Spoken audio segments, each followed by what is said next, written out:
Good morning and welcome to a conversation with Frances Mays and Kim Sunee about Frances's new book, A Place in the World, Finding the Meaning of Home.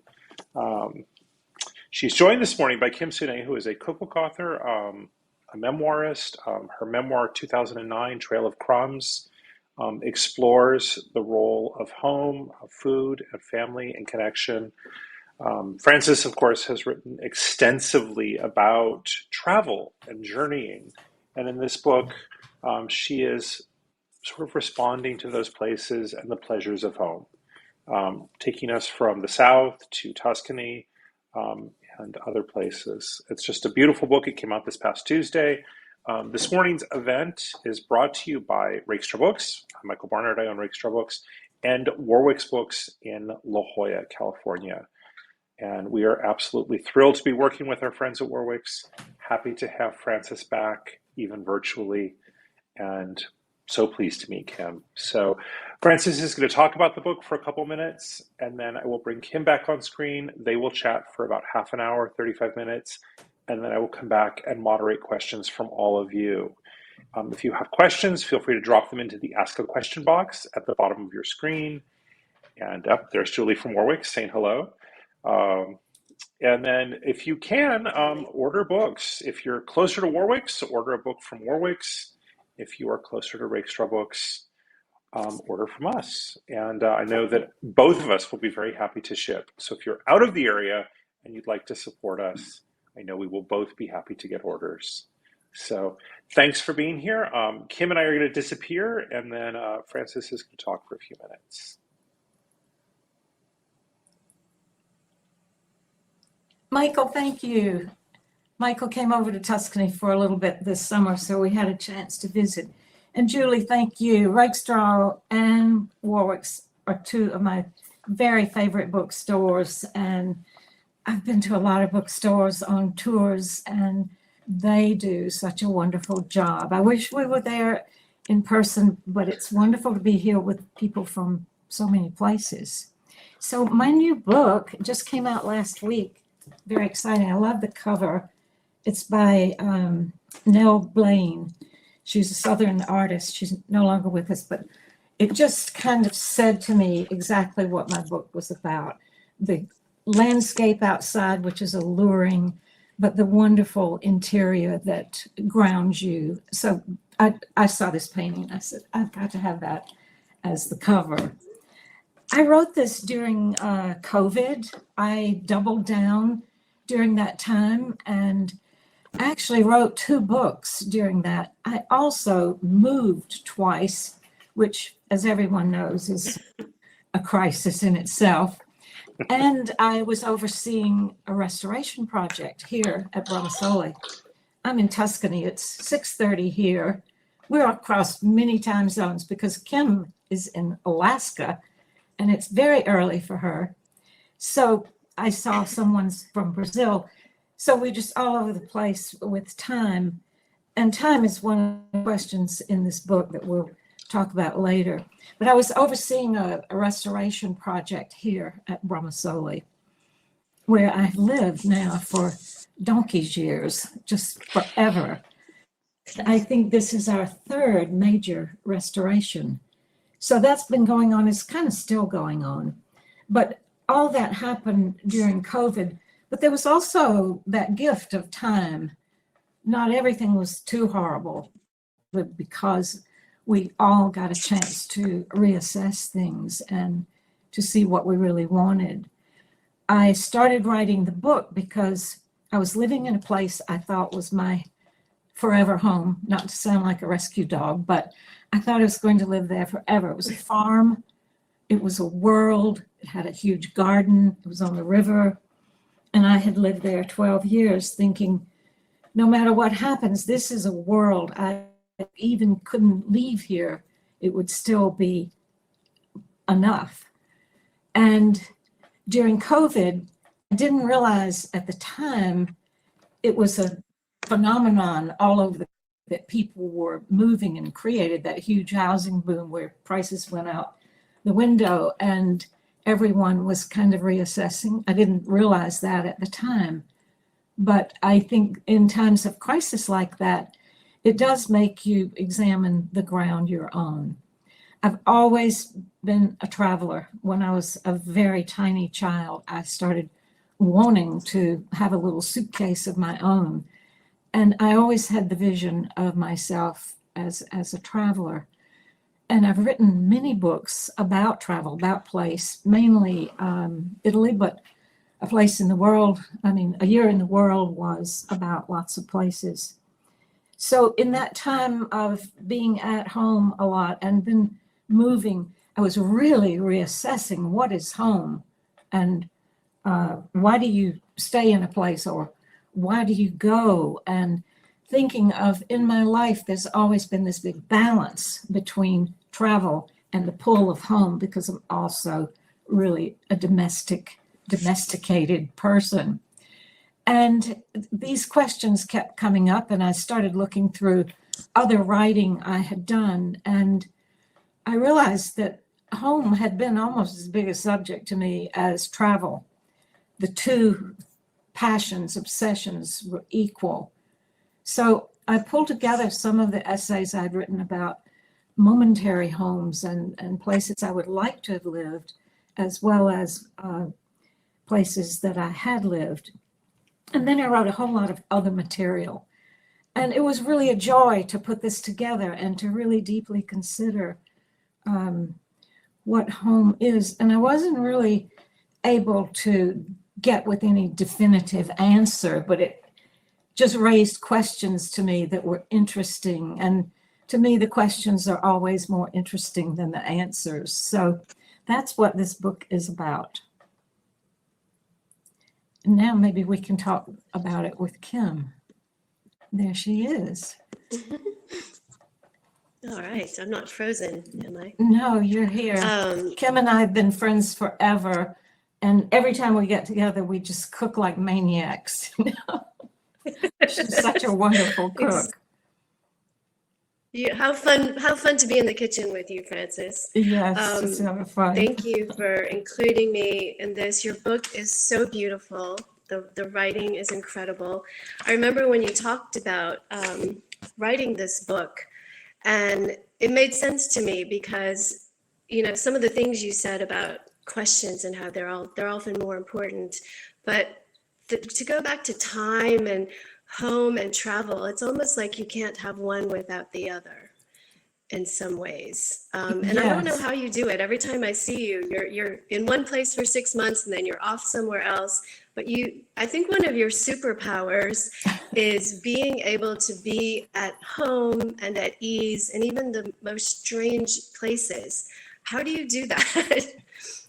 It's a very mysterious thing, the where you feel at home, where your kind of metabolism connects with the place. Like, it's so odd that I can be in a hotel for 3 days and, at the end of the day, running all around all over the place, I hear myself saying, well, let's go home. And I'm talking about a hotel room, how you start right. making yourself at home wherever you are. And that's kind of an odd phenomenon. But one chapter in this book is called Momentary Homes. And I think that's what you're talking about, that, more of a thing like you go somewhere and you really feel at home there. And you're not going to be. You're not going to live there. But for some reason, you do feel at home there. And in writing about this, I came to realize that those kinds of situations are almost always at some crux in your life. Like, I wrote a chapter about Mexico. It was at a time I was getting a divorce and I didn't really know what the future was, but I immersed myself in that country and realizing things about being at home there and that I was not going to live there somehow impelled me to make decisions when I got home. And the same with France. I went to cooking school, as you well know, with Simone Beck, who was the co-author with Julia Child of Mastering the Art of French Cooking. And I was putting my family first. Everything revolved around my family. And I got the wild idea I was going to this cooking school and just took off. And when I got there, I had never been there. And it was in those rose fields near Grasse. And her kitchen was just fantastic to cook in. And she would say things like, "Are we going to measure or are we going to cook?" And I just took to her independence and kind of fierceness, as well as the place. It was my first experience of a place like I came to love Tuscany, walking in those rose fields and driving around to these beautiful shaded towns and seeing how the French really lived. I thought, people live like this? You can do this? And I went home from there. I went to graduate school. I became a writer, and it was that experience that gave me the impetus to do that. I came out of there thinking, change has to happen. And then years later, I have this place in Tuscany that has that same country rural feel, that lovely connection with nature. And it just rained here today, and there's this scent of pine and cedar and grasses, and it just connects right back to that place. And there were other places in the book, Capri and other places in France that also had that same kind of that sense of home, and that sense that when you feel that someone do something else, maybe something you need to do. I didn't hear that last part, Frances. I just said it kind of spurs you to do what you need to do. What you need to do. No, and to go back to about time, and you were talking, especially during the early part of the pandemic, I think it made us, what I learned from your book, you give us this gift and this insight that living in a beautiful landscape changes you. And when simple, I think you wrote, when simple everyday life feels like a gift, you respond in surprising ways. And we can't all live in beautiful Cortona, but I think that we can take some of those lessons about time for all of us, wherever we are, to just slow down, take a look at everything, literally smell the roses or the magnolias or camellias, which are so sharp in your book. And I kind of felt that way about Alaska here, is that I lamented for a long time everything that I didn't have, everything that was missing. I was moving here, and I remember my friend James said, "You'll make new friends." And I said, "Well, I like my old friends," but you talk about these small gifts and, really taking the time to be present and be where you are and have the sense of community, which I'm so grateful for, that I've been able to create that here as well. Yes. So there's so many lessons in your book, I want to say, for all of us about that. I know you and I both. Alaska was a very foreign territory to you. You made the most of it. Yes. You just, every time I see posts from you of what you're cooking, and there are always friends around, and you're writing the newspaper and writing a novel, but also responded to the landscape itself, the wildness and the gorgeousness of the landscape. And I think that kind of connection with the place really is influential. Like Tuscany is beautiful. It is a pleasure to just look out the door because it's beautiful. And I think if you're lucky enough to live in a place that's beautiful, it does do that thing to you. You absorb the sense of beauty, and you want your life to be that way. I think it's also, aspects of the culture. I never talked to you about that part of living in Alaska, but here there's just this generosity, comes partly from an intense sense of community. And I grew up in the American South, where there was this intense sense of community. So I've realized that here in Italy as well, that is one of the things. But the thing that has startled me the most, and I have a whole chapter in my book about that is the gift. People are constantly giving you something here, and you find a bag of ricotta on your gate, or a basket of figs, or some flowers, or just the constant exchange of gifts here. Just, I still just can't get over it. I had a basket of figs today, and I made a fig and walnut tart. But the giving makes you generous too. It makes you give back, and so there's this kind of constant interchange of gifts, and that, I think, that is what goes a long way toward making people feel at home once they've moved here. They're brought into this constant giving, and I was trying to figure out in my book where that came from, and I think it comes from living in the beautiful place, that opening you up to. I can't help but share. Right. Oh, right. Yeah, you can't help but share. But I decided it came from art. There's so much art, and that's what you write about. Art is a gift to us. So I think that constant sense that you live in a place with art makes you also generous. Can you hear me? Are we frozen? Can you hear me? Hello. Oh, yes, I can hear you now. You can hear me now. And actually in the book, you also, I can hear you. Okay. Can you hear me? Now I can. You write in the book about going back to Italy during the pandemic, and you were allowed back in because you had Brahma Sole. Yes. But Italy was was it code orange at that point? What was that like to return to a place you call home, and everything is completely changed, and there weren't many people there, right? You said at the time. No, there were. Did you feel a stronger pull? Yes, I was stunned, first of all, because there was no nonsense about wearing masks and things like that. Everybody came forward and did what they needed to do, and I think being here at that time was, for me, one of the best times during the whole thing, because I was able to have just endless time to do creative things and to work on my projects.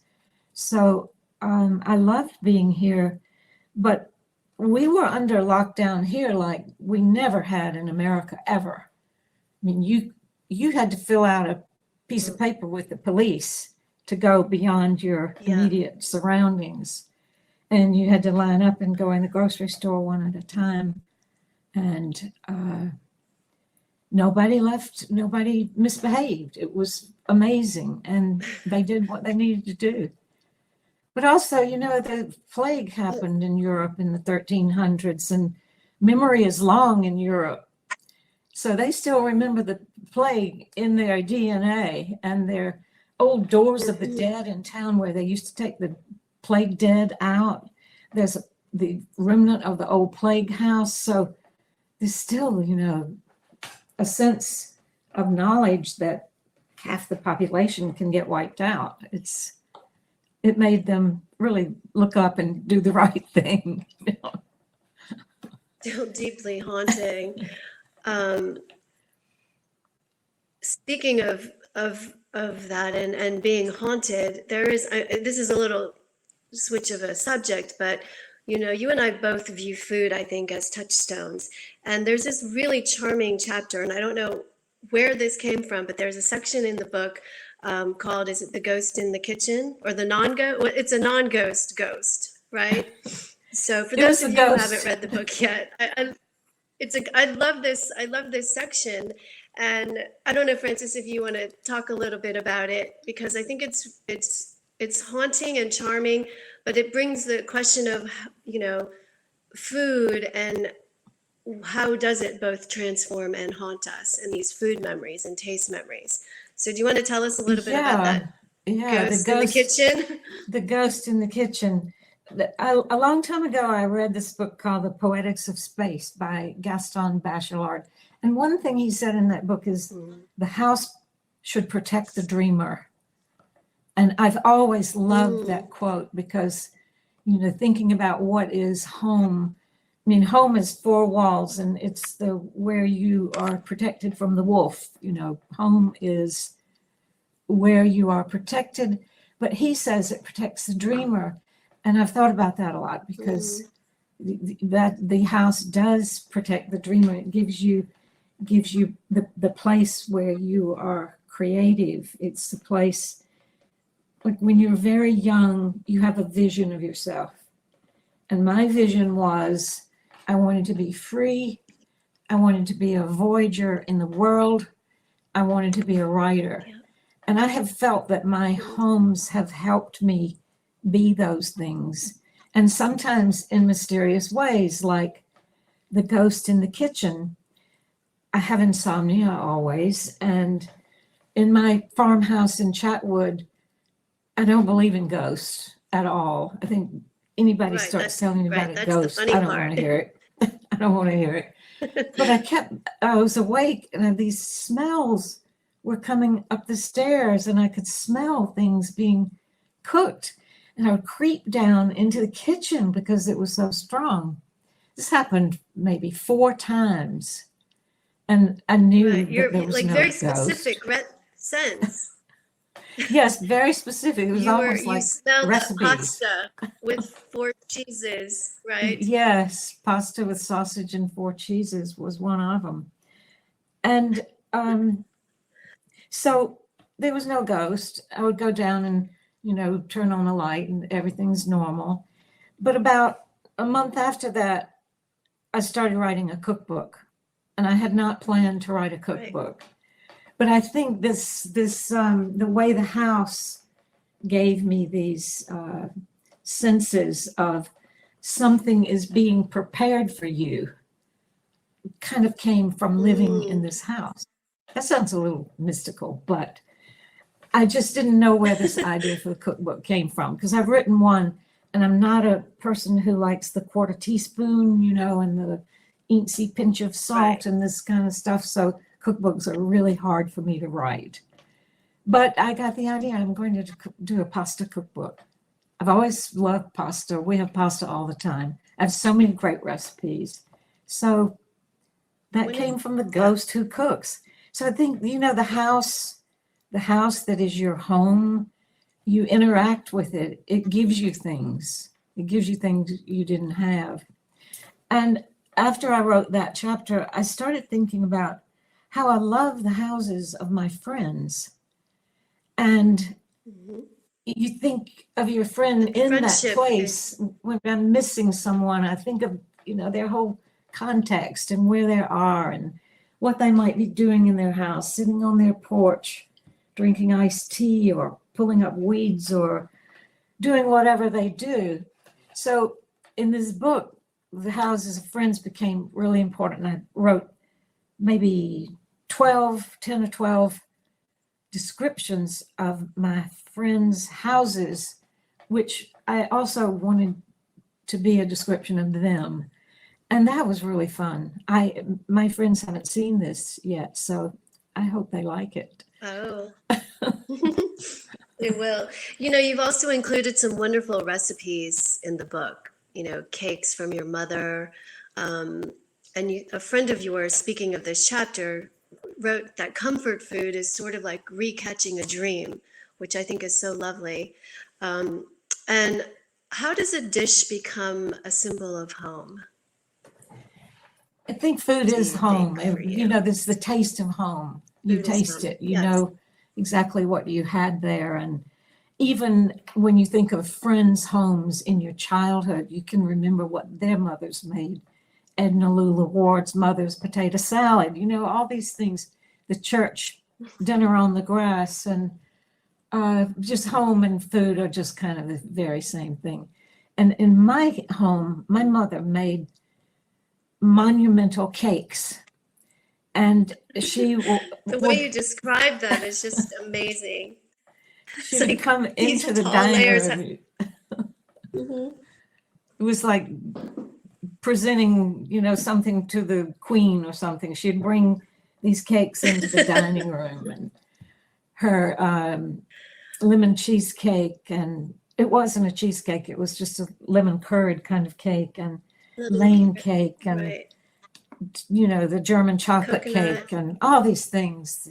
I just mostly remember her cake, but also, things that my aunts cooked. And that was another thing I decided to extend to my friends. I asked several friends, what was the food that really meant home to you? So that was a fun part to write, just friends from England or Australia, America, Italy. What this Danish friend of mine, I said, what do you call something like soul food in Denmark? If you didn't want to say soul food, what would you say? He said life, he said the Danish word, life food. Dish. And I love that term, life food. So you could make a list. I'm sure everybody could make a list of 25 things that they Right. consider life food. Their life food. Exactly. Yes, and Because you say the food of home. Yeah, the Tuscan food comes. So much of the Tuscan tradition comes from cucina povera, the poor kitchen, and it's still such an important aspect of Tuscan cooking. The foraging, the appreciation of the seasons. I mean, there's no broccoli here right now. There are no asparagus here. There are no oranges here. They're not interested in importing things that are out of season. But the cucina povera is, even if you're just making a little pasta, you can go out and grab some mushrooms or just do a bunch of herbs, just the kind of simplest thing from when they didn't have much money to buy anything. They still had their olive oil. They still had things they foraged. And that tradition sparked innovation. And Tuscan food is endlessly innovative. I mean, you've been on a trail of crumbs yourself, seeking home, seeking, the food that is from where you were born. And everyday Korean really connects you to that culture that you never really lived in, but always have felt connected to, right? Right. I think for me, I guess I've always thought of things like Korean food as a cuisine of adoption for me, even though I was born there, I was adopted and I was raised in New Orleans. So people look at me and expect me to make kimchi and, all these Korean recipes, when really in my heart, I lived in Provence in France for 10 years. I grew up in New Orleans, so I can just as happily and easily make a French braise as well as gumbo or jambalaya. So I think food is so interesting in the adoption of it and how it can bring us back home. And Yes. Working on Everyday Korean was fascinating because I learned so much about my home cuisine, which was really a cuisine of adoption. Yes. So, and it's really, there are funny parts in a place in the world where I can really identify with this because I grew up in the South as well, and how the desserts are so sweet. And it was so funny how you're in Tuscany recreating these Southern desserts with all this sugar. And the Yes. Italians are just kind of like, oh, okay, I'll have a Yes. little vincotto instead. So I think one do of you the modify, one of the early things I served when we first started having Italian people over was pecan pie, and they went, "What is this?" It was just too sweet. It was just too sweet for words. So I've kind of quit serving my desserts here, but I still love them. They're still the best. Italian desserts don't have much sugar. They need more sugar. No. Crostadas, we had so much fun cooking in your kitchen. Yes. Kim came over and helped when I did the photographs for Tuscan Sun cookbook. So we've cooked all those recipes and photographed them as well. That was fun. I still use that And the cookbook twice a week because it has all my favorite recipes in it. Yes, just if made you this don't have Under the formata Tuscan this Sun weekend. cookbook. Oh, I loved those. That was so fun to cook. I don't know if Michael's going to cut us off soon, but for those of you who haven't read the book, this isn't going to be a spoiler alert, but I really want to read just the very last paragraph of the book itself because it's so poetic, and I'm just going to read the last part. I know they're in there, all the ones I love with all the ones I lost, sprawled on cushions, reading or gathering in the kitchen around the cakes and wine. They are by now at home in this world, although home is an enigma inside a conundrum, dipped in acid, rinsed in rain, shiny slick as a newborn, a place under the skin, under the moon, a pivot, a bolt hole, and a floor plan of planet Earth. And that just resonates and stays with me. And I'm just so grateful that you wrote this book, Frances, because I think obviously it's a universal theme. We're all searching for home, what makes us feel at home in the world. And there's so many life lessons in this book. So thank you. Thank you, Kim. Thank you so much. I hope I see you in person soon.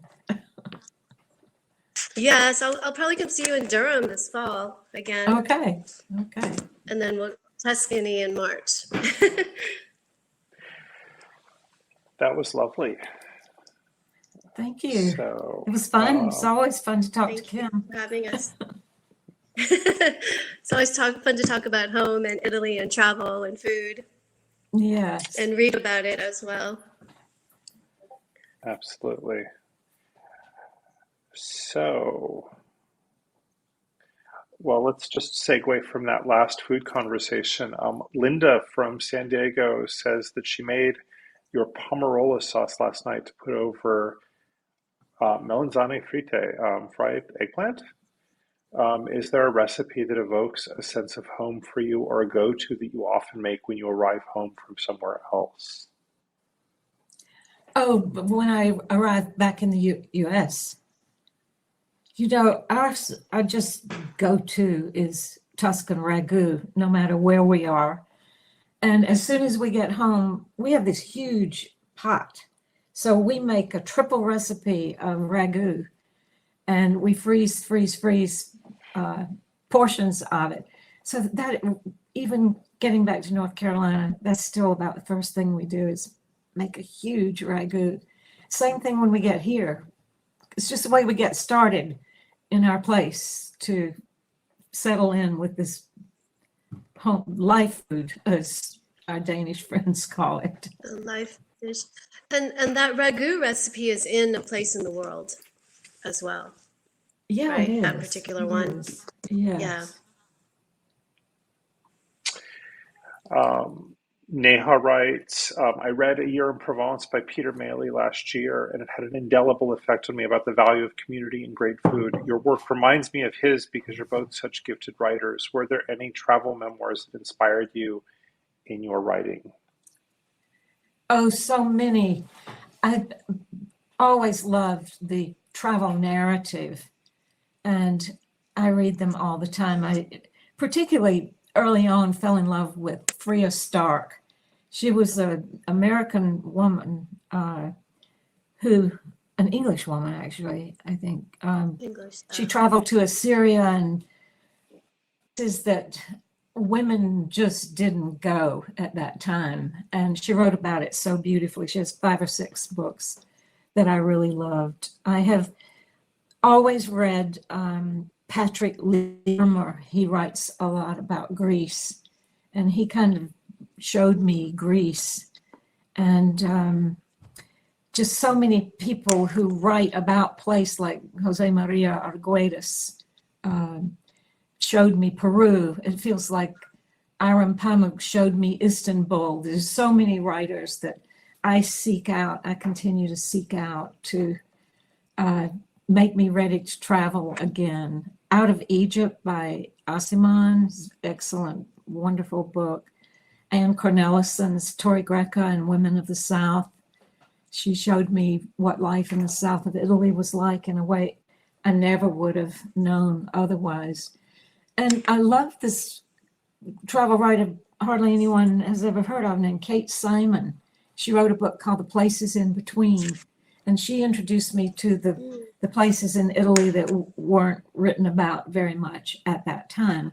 Of course, they are now, but her book was really influential too. Kim, do you have any favorites? Frances Mays, of course. Thank you. I Well, would Kim's agree with Trail of that. Crumbs. See, this is why I didn't want to wear these earbuds. They keep falling out of my ear, but I know. I'm sorry. I'm having a hard time too. Go ahead, Francis. Michael, you're good. Kim's book, Trail of Crumbs, is a wonderful voyage into into someone's past, into a place, into evolution into an adult. Plus, it has a lot of great recipes. Absolutely. So let's see. It says Susan. I don't have a last name. Susan says that she met you years ago when you were teaching at Cal State San Francisco. She's a friend of Mary Julia Klemenko's. We met you on her and her husband's boat. What advice do you have for young writers? Oh, I remember Mary Julia very well. I'd say the biggest advice would be to read and to find a community. I think those are the two main things, because nobody's telling you to be a writer. They're telling you to get a job. They're telling you to do something practical. And so if you find a community, join a writing group, you're not going to learn how to write from this writing group, but you're going to have a sense of support and a sense that what you're doing is important and that it might be what you should be doing. But reading, of course, you see some of these books behind me. I'm reading all the time. I have since I was this big. And I'm reading a book right now called Feline Philosophy. It's a story of how cats influence the meaning of the world. I think Jack would approve of that. Yes. Let's see who says this. Somebody asks who you share your life with now. Oh, my husband, Ed.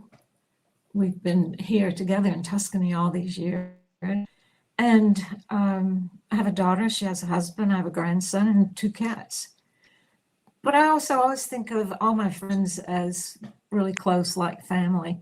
Friendship has been one of the greats of my life, totally important to me, all my friends. Absolutely. And you said you were working on a cookbook. When can we expect that?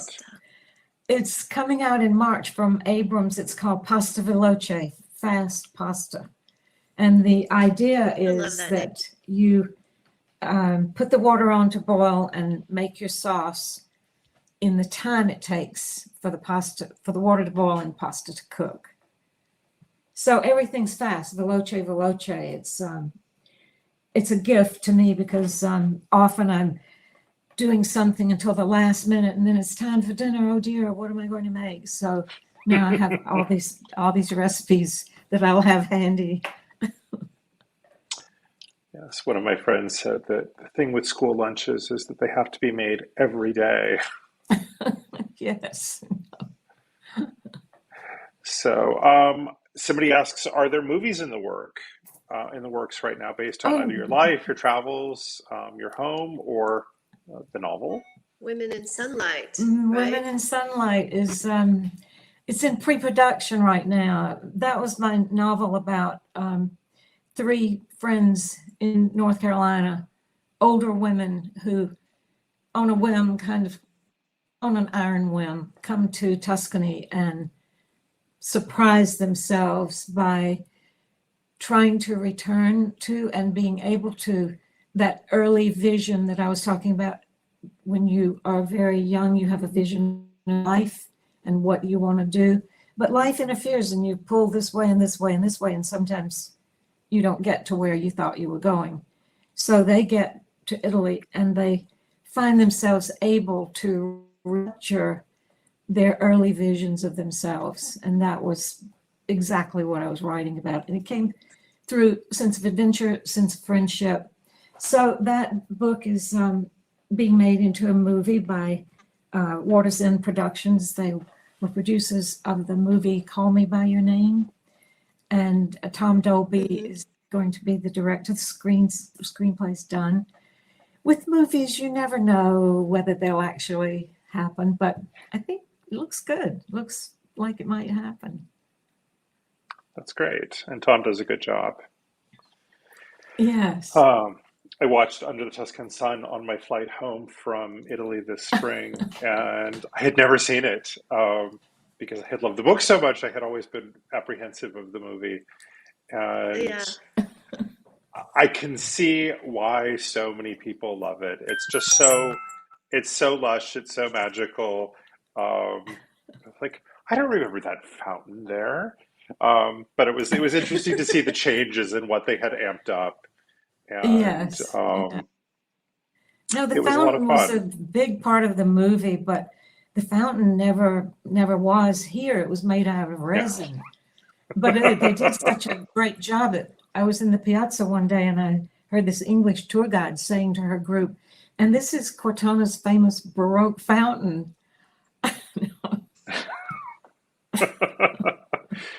It's quite amazing. Having seen Cortona before the book and now after the book, it's I'm happy that it didn't change more than it did in some ways, if that makes sense. Well, Um, the movie and the book were a long time ago, and everything has changed all over the world. Fair But I enough. mean, absolutely, I know that, Cortona's drastically changed because of my books. But in many ways, it's changed for the better. Absolutely. You still have many people stopping in front of Brahma Sole, right? And leaving Yes, I met shrines three or lovely just women from California this morning. People always say, well, isn't it terrible that people come to your house all the time? But I never have looked at it that way. I think that it's kind of magical to me that somebody from Latvia has read my book and has made their way to my house. How can you be bothered by that? I mean, somebody mentioned Peter Mayle earlier. I read that he's passed away now, but I read that he was driven out of his house because people were bothering him so much and that people tried to get in his swimming pool. That happened here. I said to Ed, I think the people who read my books are nicer than the people who read his. So we've really loved meeting people here. And the book's in 57 languages. We get people from everywhere. I saw someone who's here from Brazil. We get lots of people from Brazil, lots from Poland. It's pretty fun to meet all these people. Absolutely. How is the I think swimming that pool speaks coming to along? Swimming pool's done, and it's been a lifesaver because we've had the hottest summer ever. It's just been blistering. That happened after you left, Michael. Yeah. This heat wave. Yeah, we just go submerge ourselves up to here. Perfect. I'm sorry, Kim, I interrupted you. Oh no, I was just saying to go back to all of these people coming to Brahma Sole from all over the world, and that, Francis views that as something so lovely. It's a gift, and I think that goes to your generosity of spirit, and why you have been able to make homes and friendship over the years, and it's truly remarkable. Well, thank you. Thank you. Somebody comments in the chat how much she enjoys hearing about your grandson Will on your travels. Oh, Thank you. He's in college now, so we don't get to see him as much. It's sad, but he's having a Is he good time. is he back in Asia? No, he's a student at NYU High, but he can't get back right now because Right. of COVID there. So he's studying at NYU in New York this semester, but Okay. he's hoping to get back in January. Nice. He's studying international law, and he loves being in that part of the world and being able to travel out from there. He definitely caught the travel gene. He's got The it. travel bug. Jenny asks, are there any other places in the world that you would love to make a home if given the chance? I fell in love with Portugal when I was there, but I don't think I could ever learn the language. I think it's just really a difficult language, but I absolutely loved Portugal. I really liked Spain. Mexico was my very first foreign love, and yeah, Mexico. I'm really anxious to get back to Mexico City. I haven't been in years. It's really a very fast changing international city now, and I need to see it. Yes. It's pretty All right, amazing. I let's was there a go. couple years ago, and the food, the museums, the Oh, life of the place, it's fabulous. It really is. I People, would go yes. back in a heartbeat. Yeah, me Um, too. so where are you off to next? I'm returning to the United States in 2 weeks. Oh, wow. And then I'll Okay. be doing, some book touring and Washington and New York this fall, but probably won't be traveling internationally again until the new year. How about you, Kim? Oh, next place I want to go is Prague. I've never been there. You and I talked about that, I think, Michael, didn't we? Yep. I have never been to Prague, and I've never been to Egypt, so I have a list. India, my goodness. Yeah. Francis, remember we were going to walk? We were going to walk from Bratislava to Prague, Yes, and then we got COVID hit. canceled.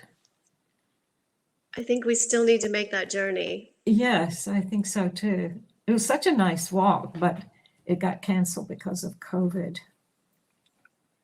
I was supposed to go to India in March of 2020 for a wedding. It was to happen in a palace in the mountains outside Jaipur on the first day of spring. Wow. And that, of course, Oh, got canceled as yeah. well. So all these nice comments in chat. I love having an audience from all over. It's very exciting. Want to encourage everybody again to order books, either from Warwick's or from Rakestraw Books. If you click through to either rakestrawbooks.com or I think it's warwicksbooks.com, you can order books by Francis, by Kim, by anybody else. So any more questions before we end today's event? Okay, well, I want to thank everybody for joining us. Thank you especially to the two of you. Warwicks.com, Julie says. Sorry about that. So warwicks.com and rakestrawbooks.com. I want to thank both of you for joining us. Thank you, Kim, Thank for you. missing this morning's farmers market. Thank you so much. And Maybe you can still Thanks make thank you, it. everyone who joined us. Francis. Thank you, Michael and Julie No, I'll and still make it to the market. Kim. Michael, can you pull us into the green room still again, or no? Are we all I done? Or can no, that works. try. I will end the broadcast and then I'll try to pull you back into the green room. Okay. Okay. Okay. Bye, everybody. Francis, Thanks for okay. coming. Bye, everybody. Bye. Thank you. Thank you. Thank you so much.